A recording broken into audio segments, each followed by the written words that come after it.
घास, जिसे अपन बोलते हैं धूप घास। क्या बोलते हैं? धूप घास। और साइंटिफिक नेम इसका क्या होता है?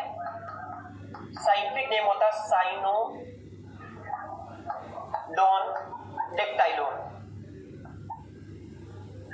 ठीक है, साइनोडोन डेक्टाइलोन, ऐसे याद करते रहना। बरमूडा घास, साइनोडोन डेक्टाइलोन, जिसे अपन क्या बोलते हैं? धूप घास।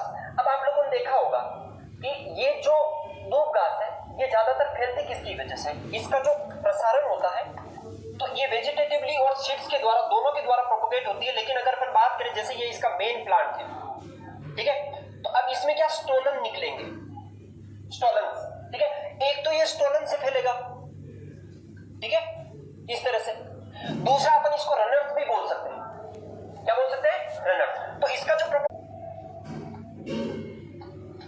रेंगते हुए। तीसरा इसका प्रोपोगेशन होता है किससे?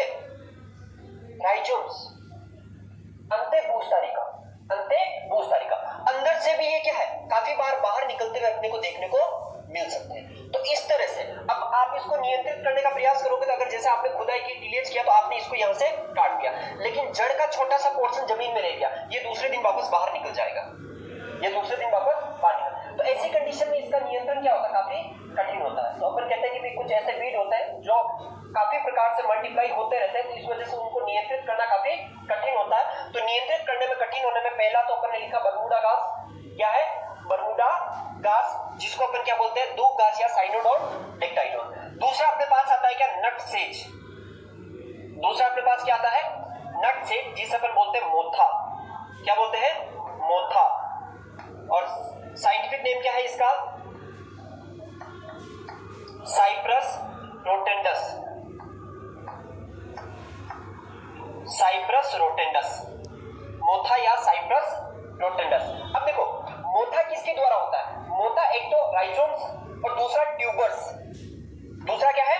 ट्यूबर्स। और ये ज्यादातर जो प्रोपोगेट होता है वो किसके द्वारा? ट्यूबर के द्वारा।